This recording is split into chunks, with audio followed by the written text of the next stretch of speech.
بسم الله الرحمن الرحيم.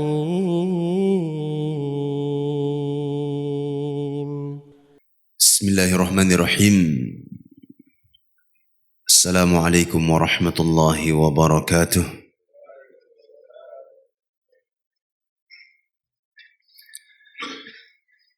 الحمد لله والصلاة والسلام على رسول الله وعلى آله وأصحابه ومن تبع هداه.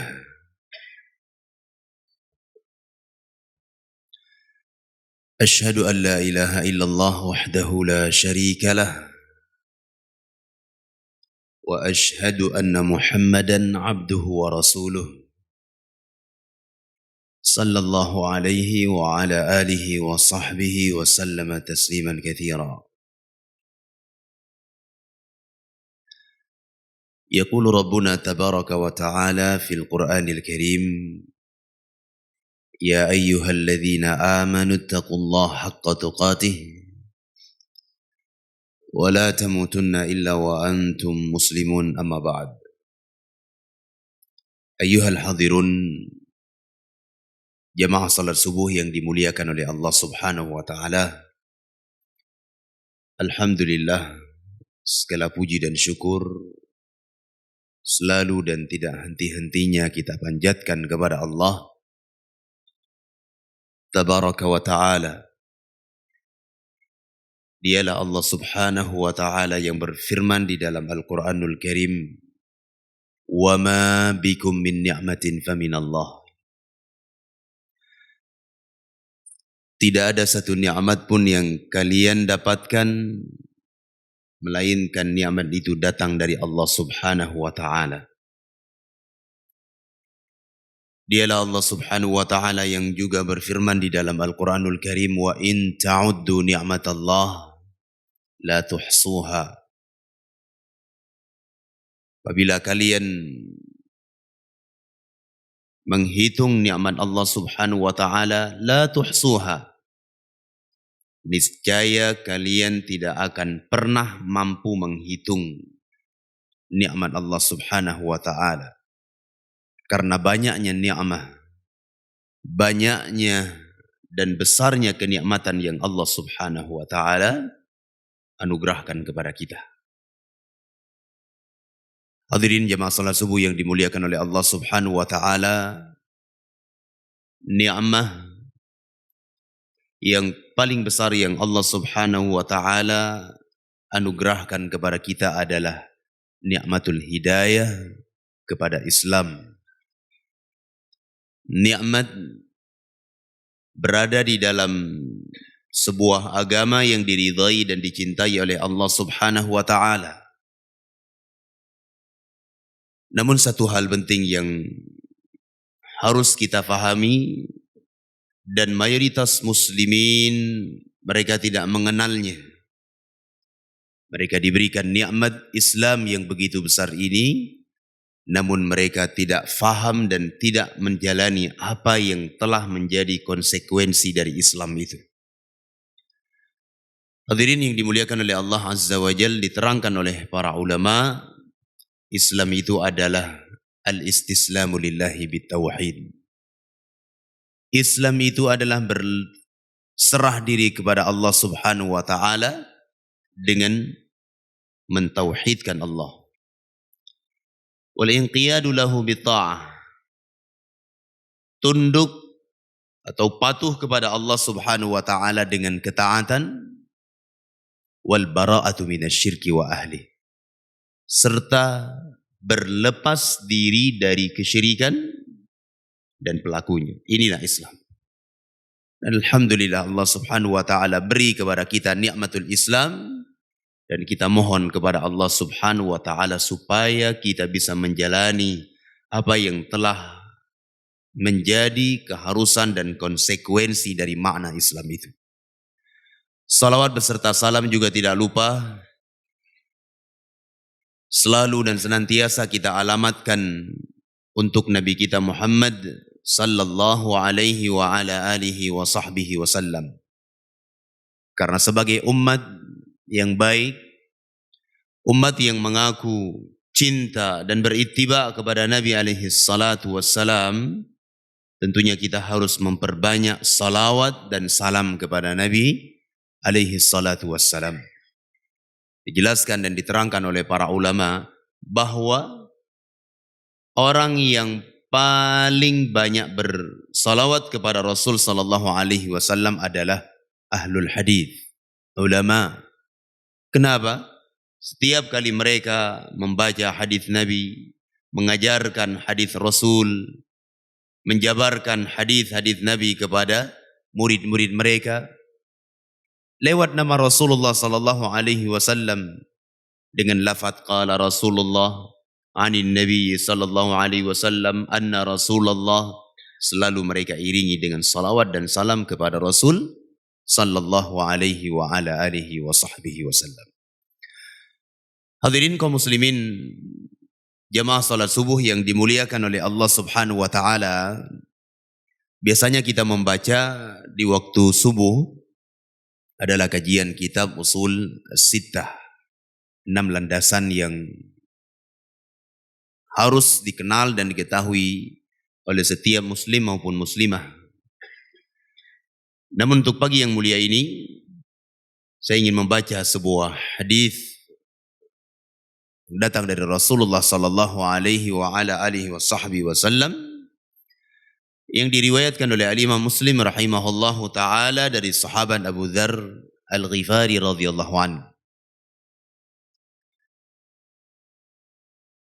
Berkata Imam Muslim rahimahullahu taala, an Abi Dzar Al-Ghifari radhiyallahu anhu, dari Abu Dzar Al-Ghifari, semoga Allah Subhanahu wa taala meridhai beliau. Anin Nabi sallallahu alaihi wasallam fima yarwihi an rabbih, dari Rasulullah sallallahu alaihi wasallam tentang apa yang beliau riwayatkan dari Rabb-Nya. Nah, hadis ini jamaah yang saya muliakan dinamakan dengan al-hadits al-qudsi. Hadis al-Qudsi tersebut adalah datang dari Allah Subhanahu wa taala, namun lafadznya dari Rasulullah sallallahu alaihi wa ala alihi wa sahbihi wasallam. Lafadznya dari Nabi sallallahu alaihi wasallam, namun maknanya dari Allah Subhanahu wa taala.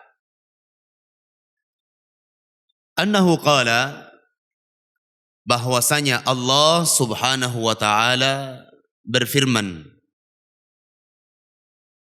ya ibadi, wahai hamba-hambaku.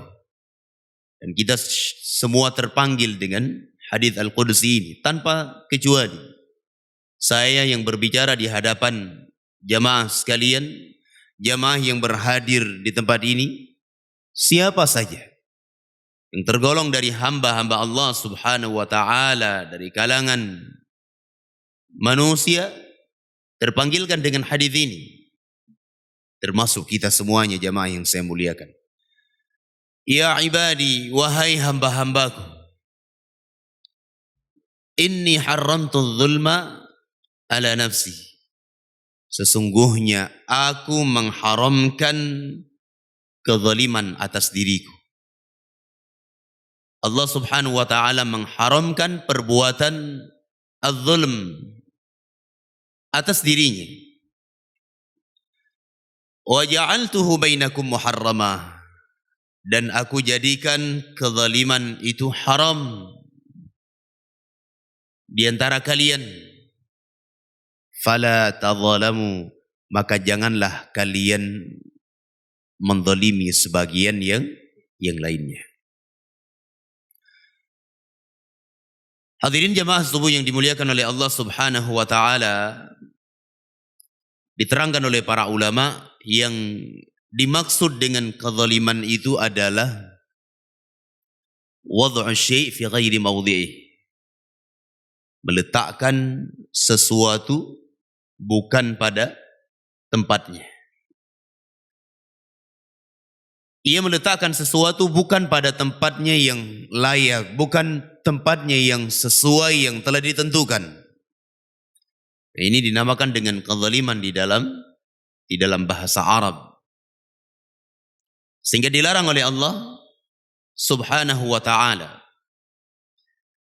Disebutkan oleh para ulama bahwasanya yang dimaksud dengan larangan berbuat zalim di dalam hadis Al-Qudsi ini mencakup beberapa hal.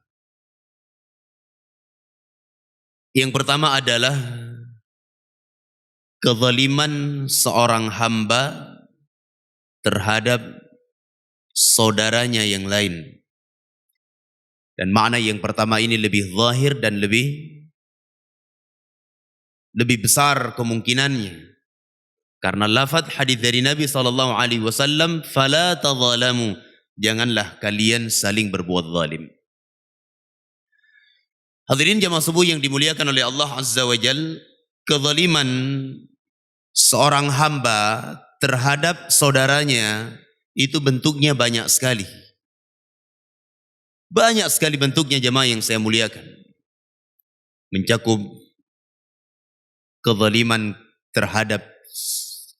seseorang terhadap saudaranya adalah seseorang mengambil hak ataupun harta saudaranya. Ia mengambil hak saudaranya tanpa seizin saudaranya. Apapun itu, sekecil apapun yang ia ambil milik saudaranya, itu tergolong dari bentuk kezaliman dan akan dimintai pertanggungjawaban kelak di hadapan Allah Tabaraka wa Ta'ala. Datang dalam sebuah hadis diriwayatkan oleh Al-Imam Muslim rahimahullahu ta'ala dari sahabat Abu Umamah Al-Harithi radhiyallahu an. Nabi SAW mengatakan, "Man akhadha haqqa mri'in muslimin", barang siapa mengambil hak seorang muslim, dia ambil hak saudaranya, uang saudaranya, benda sesuatu milik saudaranya, dia ambil. Kata Nabi SAW, "Faqad harramallahu alaihil jannah wa ma'wahun nar." Sungguh Allah Subhanahu wa ta'ala haramkan baginya surga. Bayangkan jemaah yang dimuliakan oleh Allah Azza wa Jal. Allah haramkan surga. Wa ma'wahun nar, dan tempatnya adalah di neraka kelak di yaumul qiyamah. Dan masuk ke dalam neraka ini bukan berarti kekal di dalam neraka ya. Karena tidak ada kekekalan di dalam neraka kecuali karena perbuatan kesyirikan kepada Allah Subhanahu wa ta'ala yang seseorang mati di atasnya dalam keadaan tidak sempat bertaubat. Hadirin yang dimuliakan oleh Allah Subhanahu wa ta'ala, kata Nabi SAW, Allah haramkan atasnya surga dan tempat tinggalnya neraka kelak di yaumul qiyamah. Wa ja'a rajulun, kemudian datang salah seseorang bertanya kepada Nabi SAW, "Ya Rasulullah, wahai Rasulullah, ara'aita in kana syai'an yasira?" Wahai Rasul, apa pendapatmu kalau milik saudara saya yang saya ambil itu adalah syai'un yasir, sesuatu yang jumlahnya sedikit, sepele, tidak banyak. Sedikit jemaah yang dimuliakan oleh Allah. Hal-hal yang mungkin itu adalah barang yang tidak ada harganya. Dijawab oleh Nabi SAW, "Wa in qadhiban min arak." Walaupun setangkai kayu arak. Walaupun setangkai kayu arak yang kita gunakan untuk apa? Siwak. Kecil ya. Tidak besar jemaah yang dimuliakan oleh Allah Azza wa Jalla. Mungkin cuma sebesar jari kita ini. Dan ini sepele jemaah yang dimuliakan oleh Allah Subhanahu wa ta'ala. Ada harga mungkin 5.000, 6.000, 7.000 dan semisalnya. Namun selama itu milik saudara kita, kita akan dimintai pertanggungjawaban di yaumul qiyamah, dan kita akan dibalas oleh Allah Subhanahu wa ta'ala dengan neraka. Itu sesuatu yang sedikit. Itu adalah kezaliman jamaah yang dimuliakan oleh Allah Subhanahu wa taala. Maka kalau kita pernah mengambil hak saudara kita, kembalikan. Apapun itu. Kembalikan kepada orang yang memilikinya. Kalau kita tidak kenal ataupun tidak mengetahui kemana orang tersebut, sedekahkan harta itu atas nama orang tersebut. Dan kalau suatu saat dia datang menuntut untuk dikembalikan hartanya, kita harus kembalikan hartanya. Urusannya besar jemaah yang dimuliakan oleh Allah. Walaupun memang kita anggap ini adalah sepele. Kita anggap ini adalah urusan kecil. Cuma urusan kecil saja. 1.000, 2.000, 3.000. Namun besar di hadapan Allah Subhanahu wa taala karena ini tergolong ke dalam bentuk kezaliman. Datang dalam riwayat yang lainnya, juga dikeluarkan oleh Imam Muslim rahimahullahu taala dari Abdullah bin Mas'ud radhiyallahu anhu. Nabi sallallahu alaihi wasallam mengatakan, "Man akhadha haqq imri'in muslim." Barang siapa mengambil hak seorang muslim tanpa seizinnya. Kata Rasul, laqiyallaha wa huwa alaihi ghadban. Ia akan berjumpa dengan Allah Subhanahu wa taala di yaumul qiyamah dalam keadaan Allah Subhanahu wa taala murka. Allah marah kepadanya. Coba lihat. Di yaumul qiyamah setiap hamba Allah, setiap manusia menginginkan rahmat dari Allah Subhanahu wa taala tanpa kecuali. Semua manusia. Bahkan manusia itu masuk ke dalam surga dengan rahmat Allah Azza wa Jalla. Bayangkan jemaah yang dimuliakan oleh Allah, kita datang di yaumul qiyamah berjumpa dengan Allah Subhanahu wa taala dalam keadaan Allah Subhanahu wa taala marah dan murka kepada kita. Apa yang dilakukan? Ia ambil hak saudaranya. Maka dari itu jemaah yang dimuliakan oleh Allah Subhanahu wa taala, sesuatu yang itu bukan milik kita, berarti itu adalah milik saudara kita. Mengambilnya, ini adalah urusan besar kelak di yaumul qiyamah. Siapapun, sekecil apapun hartanya, itu bukan hak kita. Bukan jatah kita. Kita ambil. Di yaumul qiyamah kita akan menanggung resikonya. Bertemu Allah Subhanahu wa taala dalam keadaan Allah Subhanahu wa taala marah dan murka kepada kita. Ini tergolong ke dalam kezaliman seorang hamba terhadap saudaranya. Mengambil hak saudaranya, mengambil uang saudaranya. Yang tidak ia tidak kembalikan, mengambil barang saudaranya, dia tidak kembalikan.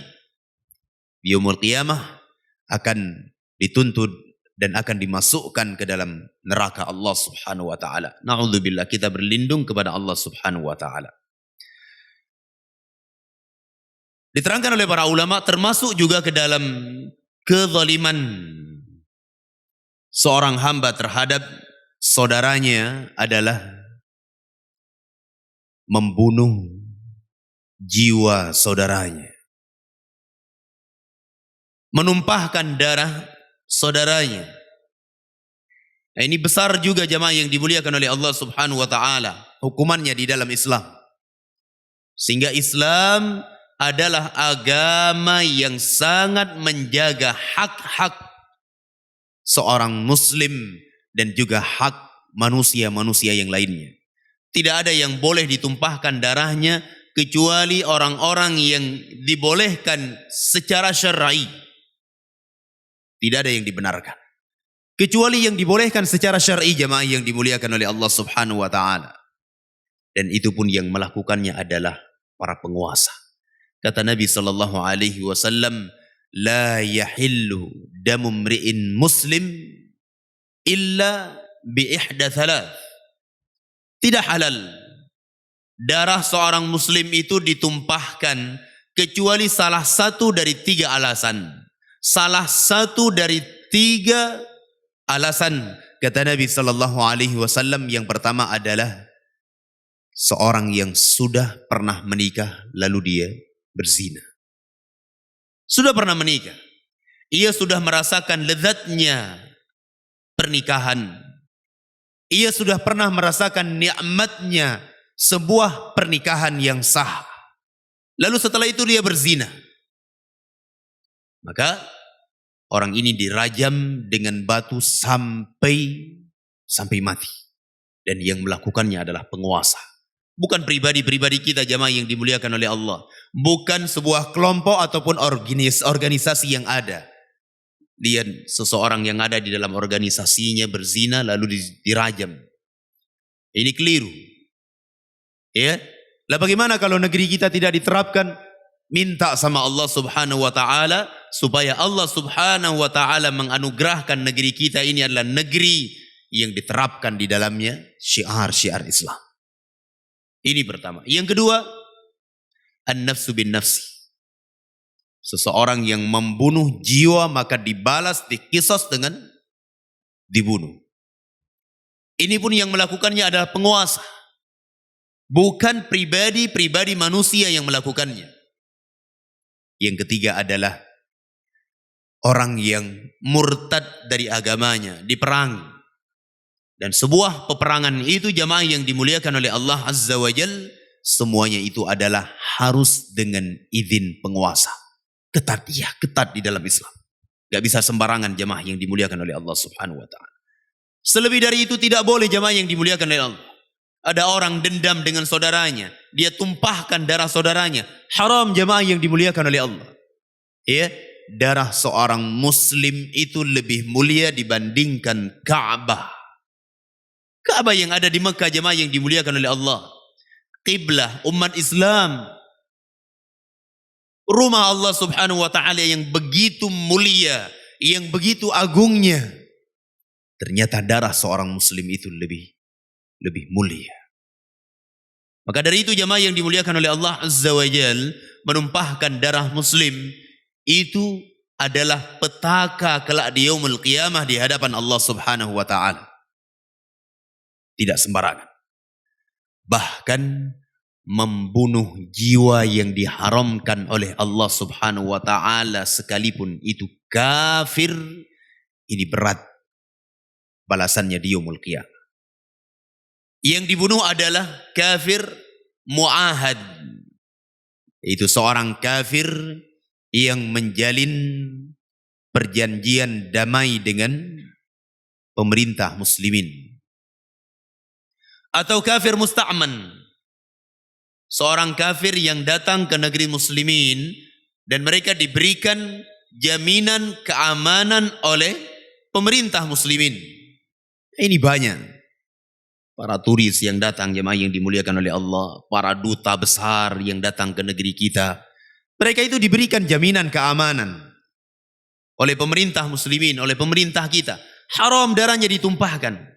Nah hari ini yang dibom itu, yang dibunuh di Jakarta, di Medan, dan di tempat-tempat yang lainnya, di Bali. Siapa mereka? Mereka adalah orang-orang kafir yang dijaga darah mereka secara Islam. Tidak boleh dibunuh.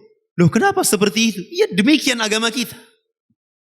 Ya, kata Nabi SAW, siapa yang membunuh kafir musta'man, lam yashum ra'ihatal jannah. Ia tidak akan mencium bau surga Allah. Ya. Demikian Islam jemaah yang dimuliakan oleh Allah. Melarang perbuatan kezaliman. Tidak sembarangan.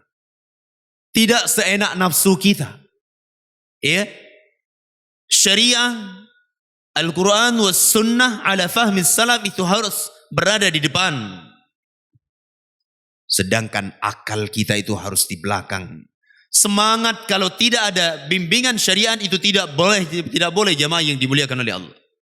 Syariat dulu baru semangat. Demikian agama kita mendidik kita jemaah yang dimuliakan oleh Allah Subhanahu wa taala. Kemudian yang ketiga adalah kafir dhimmi. Orang-orang kafir yang tinggal di negeri muslimin dipungut dari mereka pajak upeti. Ya. Tidak boleh dibunuh. Haram hukumnya jemaah yang dimuliakan oleh Allah Subhanahu wa taala. Hanya saja yang boleh dibunuh adalah kafir harbi. Orang-orang kafir yang berperang melawan kaum muslimin di dalam sebuah peperangan. Mereka adalah orang-orang yang dibolehkan untuk dibunuh. bahkan membunuhnya adalah pahala. Namun aneh jamaah yang dimuliakan oleh Allah Subhanahu wa taala, orang-orang yang hari ini berteriak jihad, jihad dan jihad, membunuh orang-orang kafir yang haram darah mereka, ketika ditegakkan jihad justru mereka orang-orang yang menjadi orang-orang pengecut. Tidak berani. Alhamdulillah, kita berlindung kepada Allah Subhanahu wa taala. Jemaah yang dimuliakan oleh Allah Subhanahu wa taala, Allah berfirman, "Wala taqtulu an-nafsa allati harramallahu illa bil haqq." Janganlah kalian membunuh jiwa yang diharamkan oleh Allah Subhanahu wa taala kecuali dengan cara yang hak. Bagaimana cara yang hak? Sebagaimana yang telah kita sebutkan tadi rinciannya. Enggak boleh membunuh seseorang kecuali salah satu dari 3 alasan yang telah kita sampaikan. Ini yang kedua yang termasuk ke dalam kezaliman seorang hamba terhadap saudaranya yang lainnya ataupun sesama manusia. Yang ketiga, masuk pula ke dalamnya jamaah yang dimuliakan oleh Allah Subhanahu wa taala, ghibah, namimah. Masuk pula ke dalamnya ghibah, namimah, mengadu domba dan sebagainya dari hal-hal yang bisa merugikan saudaranya muslim yang lainnya. Besar jamaah yang dimuliakan oleh Allah Subhanahu wa taala. Bahkan perbuatan ghibah tersebut adalah merupakan perbuatan yang akan menjerumuskan seseorang ke dalam kerugian kelak di yaumul qiyamah. Namun kalau kita mau jujur jamaah yang dimuliakan Allah, tiada hari yang kita lewati kecuali kita menghibahi saudara kita di dalamnya. Semoga Allah Subhanahu wa taala ampuni dosa-dosa kita dan diberi kesempatan untuk kita meminta untuk dihalalkan dan kita minta maaf kepada orang-orang yang telah kita ghibahi. Datang dalam sebuah hadis Nabi sallallahu alaihi wasallam bersabda, dan ini diterangkan oleh Rasulullah sallallahu alaihi wasallam ketika beliau dimi'rajkan ke langit.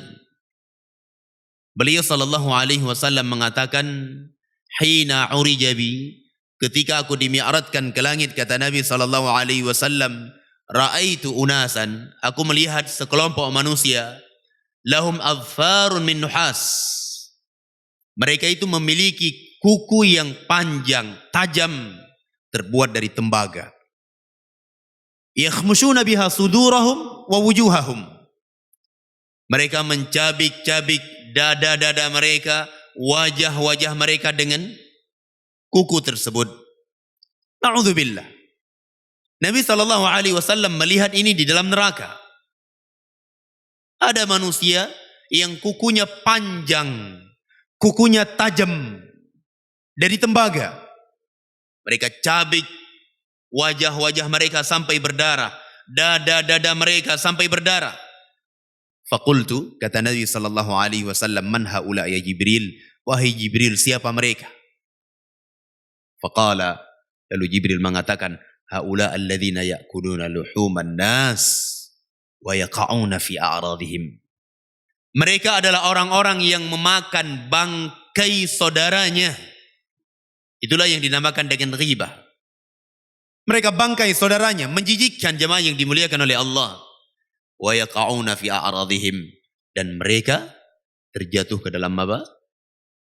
Ke dalam perkara atau menjatuhkan kehormatan saudaranya muslim yang lainnya. Berat jemaah yang dimuliakan oleh Allah Subhanahu wa taala. Sehingga kita dari sisa umur yang Allah Subhanahu wa taala berikan ini, hendaknya kita mengkaji, kita melakukan muhasabah terhadap diri kita, apa yang telah kita lakukan, apa yang telah kita siapkan untuk di yaumul qiyamah. Jangan sampai kita bertemu dengan Allah Subhanahu wa taala membawa dosa-dosa seperti ini. Enggak akan selesai urusan kita jemaah yang dimuliakan oleh Allah sampai Allah Subhanahu wa taala meletakkan al-hasanat was-sayyi'at. Kita bawa amalan-amalan kebaikan, kita bawa amalan-amalan kejelekan, amalan kita bawa di hadapan Allah Subhanahu wa taala, nanti akan ditukar oleh Allah Subhanahu wa taala dengan kejelekan orang-orang yang pernah kita zalimi. Sekalipun amalan kita banyak. Sekalipun kita banyak bersedekah, kita umrah setiap bulannya, haji setiap tahunnya, kita keluarkan harta kita yang begitu banyak untuk infak, sedekah dan sebagainya. Ingat, kalau kita masih ada dosa ini, kezaliman diri kita terhadap saudara-saudara kita, itu semuanya akan ditukar di yaumul qiyamah. Kata Nabi SAW, atadruna mal muflis? Tahukah kalian wahai para sahabatku siapa orang-orang yang bangkrut? Faqal, para sahabat mengatakan apa? Al-muflisu fina man laisa lahu dirhamun wala mata'. Orang-orang yang bangkrut di tengah-tengah kami wahai Rasul, orang yang enggak punya dirham. Dirham saja tidak ada dia. Apalagi dinar, mata uang emas. Wala mata'. Dan ia tidak memiliki perhiasan. Enggak punya apa. Faqala Nabi SAW, lalu Rasul SAW bersabda, al-muflisu fina, orang yang bangkrut di tengah kita adalah orang yang datang di yaumul qiyamah membawa pahala salat, puasa, zakat dan amalan-amalan yang lain. Dia bawa pahala. Semangatnya ia beribadah di yaumud dunya. Wa yati wa qad syatama hadza wa daraba hadza wa akhadha mala hadza. Dia datang bertemu dengan Allah Subhanahu wa taala, dia pernah mencela saudaranya. Dia pernah memukul saudaranya. Dia pernah mengambil hak saudaranya. Sehingga mereka ini datang di hadapan Allah Subhanahu wa taala, mereka menuntut di hadapan Allah Azza wa Jalla. Menuntut di hadapan Allah Subhanahu wa taala. Ini saudara saya baik sekali dengan saya di dunia, enggak mungkin dia tuntut. Jemaah yang dimuliakan oleh Allah Subhanahu wa taala, di hadapan kita itu neraka. Jangankan saudara kita, ketika seseorang divonis sebagai penduduk neraka, dia berangan-angan supaya yang menjadi gantinya adalah ibu dan bapaknya. Berani dia. Kalau di dunia ini mungkin sesuatu yang tidak mungkin. Sesuatu yang tidak mungkin. Kalau orang tua kita bermasalah dengan hukum, dihukum dengan penjara, mungkin kita akan mengatakan, kenapa enggak saya saja sebagai gantinya? Kalau boleh saya sebagai gantinya, saya akan gantikan. Tidak dengan di yaumul qiyamah. Di yaumul qiyamah itu, seseorang yang divonis sebagai penduduk neraka, dia berangan-angan mengharapkan supaya apa? Walaupun ibu dan ayahnya sebagai gantinya dia mau. Itu keadaan di yaumul qiyamah. Bagaimana tidak jemaah yang dimuliakan oleh Allah, azab yang paling ringan saja apa? Seorang laki-laki ataupun paman Rasul sallallahu alaihi wasallam, Abu Talib, dipakaikan untuknya sendal dari api neraka, kemudian mendidih otaknya. Yaghli bihi dimaghu. Mendidih otaknya. Ini azab yang paling ringan.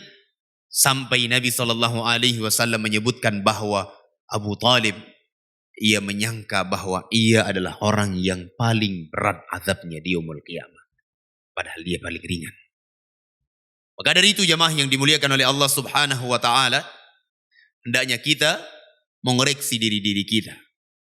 Sisa waktu yang kita miliki ini, jadikan kesempatan besar untuk kita beribadah dan meningkatkan amalan saleh kepada Allah Azza wa Jalla. Dan kalau kita pernah menzalimi saudara kita, datangi dan minta maaf.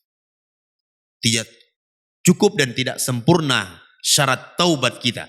Kalau dosa kita itu cuma berkaitan dengan hak Allah Subhanahu wa taala, kata para ulama, ada 5 syarat yang harus kita jalani. Ikhlas di dalam bertaubat, kemudian meninggalkan perbuatan itu, kemudian menyesali perbuatan dosa yang kita lakukan, kemudian bertekad dan menjalankan sebab-sebabnya untuk tidak kembali ke dalam lubang yang sama. Yang kelima, bertaubat di saat masih dibuka pintu taubat. Kapan itu? Selama ruh masih di kandung badan, belum keluar. Selama apa? Matahari belum keluar dari arah barat. Ini apabila dosa kita cuma menyangkut dengan hak Allah Subhanahu wa taala, 5 syarat ini harus kita penuhi. Tapi kalau dosa kita itu ada kaitannya dengan hak manusia, harus ada syarat yang keenam. Kalau itu adalah bagian dari kezaliman, kita ambil milik dia, kembalikan. Kita pernah menzaliminya, minta maaf dan minta untuk dihalalkan. Berat jemaah yang dimuliakan oleh Allah Subhanahu wa taala. Hari ini di dunia kita bisa lari. Hari ini di dunia kita bisa membuat diri-diri kita ini santai, tenang. Tidak di yaumul qiyamah. Bayangkan satu jengkal matahari di atas kepala di hari itu. Diterangkan oleh Nabi SAW, ada manusia yang tenggelam dengan keringatnya. Ada yang sampai dadanya, ada yang sampai betisnya. La haula wa la quwata illa billah. Kita berlindung kepada Allah Subhanahu wa taala dari hal-hal yang seperti ini. Hukumannya berat. Ya, ini beberapa bentuk kezaliman seorang hamba terhadap saudaranya yang lain. Semoga Allah Subhanahu wa taala menjaga dan menjauhkan kita dari hal-hal tersebut. Kemudian yang kedua, diterangkan oleh Syekh Muhammad bin Shalih Al-Utsaimin rahimahullahu taala, masuk pula ke dalam makna hadis ini adalah kezaliman seorang hamba terhadap dirinya sendiri. Masuk pula kezaliman seorang hamba terhadap dirinya sendiri. Dan ini juga bentuknya banyak jemaah yang dimuliakan oleh Allah. Salah satu contohnya adalah seorang bunuh diri. Ya. Baik ia bunuh diri secara langsung ataupun pelan-pelan. Ya. Termasuk jemaah yang dimuliakan oleh Allah Subhanahu wa taala. Seorang membunuh jiwanya sendiri, mengakhiri kehidupannya tersebut dengan pisau ataupun menggantungkan diri, maka kelak di yaumul qiyamah orang itu akan diazab oleh Allah Subhanahu wa taala dengan cara seperti itu. Terus menerus di dalam neraka Allah Subhanahu wa taala. Ya. Kata Nabi sallallahu alaihi wasallam, "Man qatala nafsahu bihadidatin." Barang siapa membunuh jiwanya dengan sebuah besi, pisau dan semisalnya. Fahadidatuhu fi yadihi, maka besi itu akan dipegang dengan tangannya di yaumul qiyamah. Yatawajja' ila batnih. Kemudian ia tusuk perutnya tersebut terus menerus. Khalidan mukhalladan fiha abada. Kekal selama-lamanya di dalam neraka. Alhamdulillah. Semoga Allah Subhanahu wa taala jauhkan kita dari hal-hal yang seperti ini. Jemaah yang dimuliakan oleh Allah Subhanahu wa taala, fakam min unas, betapa banyak manusia hari ini dia menzalimi dirinya sendiri. Dia zalimi dirinya sendiri. Dengan memakan sesuatu yang diharamkan oleh Allah Subhanahu wa taala, dengan merokok. Jemaah yang dimuliakan oleh Allah Subhanahu wa taala, merokok itu adalah sesuatu yang jelek, sesuatu yang keji jemaah yang dimuliakan oleh Allah, yang diharamkan oleh Allah Subhanahu wa taala. Ada sebagian orang mengatakan rokok itu hukumnya makruh. Iya, makruh itu artinya apa? Toh kalau kita terima hukumnya makruh, makruh itu artinya adalah berasal dari kalimat kariha yakrahu, dibenci. Siapa yang membenci? Yang membencinya adalah Allah Subhanahu wa taala. Jamaah yang dimuliakan oleh Allah, mau kita melakukan sesuatu yang dibenci oleh Allah Subhanahu wa taala? Sungguh sesuatu yang sangat tidak wajar kita lakukan. Ya, melakukan ataupun memakan sesuatu yang diharamkan oleh Allah Subhanahu wa taala. Jemaah yang dimuliakan oleh Allah, apa yang kita lakukan semuanya akan ada pertanggungjawaban di hadapan Allah Subhanahu wa taala. Hari ini kita bisa berlari. Di yaumul qiyamah tidak akan pernah bisa bergeser langkah kita sampai Allah Subhanahu wa taala tanyakan semuanya satu persatu. Sampai-sampai orang mujrimun, orang-orang yang jelek mengatakan, "Ma li hadzal kitab?" Ada apa dengan catatan amalan ini? La yughadiru saghiratan wala kabiratan illa ahsaha. Tidak membiarkan satupun dosa, kecil maupun besar, kecuali semuanya terhitung, semuanya dihitung dan akan dibalas oleh Allah Subhanahu wa taala. Ya. Fawajadu ma'amilu hadira. Mereka akan dapati apa yang mereka amalkan, yang mereka lakukan itu hadir di hadapannya.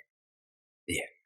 Allah berfirman, wa kulla insanin alzamnahu ta'irahu fi 'unuqihi wa nukhriju lahu yawmal qiyamati kitaban yalqahu mansyura iqra' kitabak kafa bi nafsika al-yawma 'alaika hasiba. Kata Allah Subhanahu wa taala, setiap insan, setiap manusia di yaumul qiyamah akan Allah gantungkan catatan amalannya itu di lehernya. Semua kita. Kita bisa melihatnya, kita bisa membacanya. Digantungkan oleh Allah Subhanahu wa taala. Lalu Allah mengatakan, "Iqra' kitabak." Bacalah catatan amalanmu itu. Baca. Kafa bi nafsikal yauma 'alaika hasiba. Iya. Cukuplah engkau sebagai penghisab, penghitung dosa-dosamu, amalan-amalanmu hari ini. Semuanya dikeluarkan oleh Allah Subhanahu wa taala. Mau lari kemana kita jemaah yang dimuliakan oleh Allah? Di dunia kita salah, kita bisa berikan dalam bentuk uang. Hukuman 10 tahun bisa menjadi 1 tahun. 1 tahun hukuman bisa keluar. Iya. Itu hukuman di dunia. Namun di yaumul qiyamah kedua-duanya kena. Orang yang menyogok dan orang yang menerima sogokan, orang yang menyuap dan menerima suap, ia akan dituntut dan akan diazab oleh Allah Subhanahu wa taala yaumul qiyamah.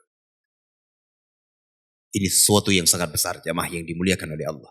Namun akan menjadi sepele bagi orang-orang yang mereka tidak pernah menanamkan al-ihsan, tidak pernah menanamkan pengawasan Allah Subhanahu wa taala di dalam jiwa-jiwa mereka. Jemaah yang dimuliakan oleh Allah Subhanahu wa taala, disebutkan oleh Anas bin Malik radhiyallahu taala anhu bahwa akan datang nanti sebuah zaman, sebuah masa di mana manusia mereka akan melihat amalan-amalan mereka tersebut, yaitu amalan dosa, yang mereka katakan bahwa menurut mereka dosa tersebut lebih ringan dibandingkan sehelai rambut. Sudah datang zamannya sekarang jemaah yang dimuliakan oleh Allah. Ya. Bahkan kalau kita mau jujur, kita termasuk di dalamnya. Sebuah dosa kita anggap itu bagaikan apa? Sehelai rambut ringannya. Ibaratnya seekor lalat yang hinggap di hidung kita, kemudian kita tepis, pergi lalat itu, selesai. Kata Anas bin Malik radhiyallahu anhu, akan tetapi kami menganggap amalan itu di zaman Rasulullah sallallahu alaihi wasallam minal mubiqat, termasuk dari perkara yang akan menghancurkan. Semoga Allah Subhanahu wa taala menyelamatkan kita dari kezaliman, baik itu kezaliman terhadap orang lain atau kezaliman terhadap diri kita sendiri, ataupun kezaliman yang paling terbesar adalah kezaliman seorang hamba kepada Allah Subhanahu wa taala, yaitu syirik, perbuatan kesyirikan, memberikan ibadah untuk selain Allah Subhanahu wa taala. Wallahu alam bisawab. Sampai di sini mungkin kajian kita pagi mulia ini. Adapun kitab Ushulus Sittah insyaallah kita akan lanjutkan pada pertemuan Jumat yang akan datang biidznillah taala. Wallahu alam bisawab. Subhanakallahumma wa bihamdik asyhadu an la ilaha illa ant astaghfiruka wa atubu ilaik. Wa sallallahu ala nabiyyina Muhammad wa ala alihi wa sahbihi ajmain. Walhamdulillahirabbil alamin. Assalamualaikum warahmatullahi wabarakatuh.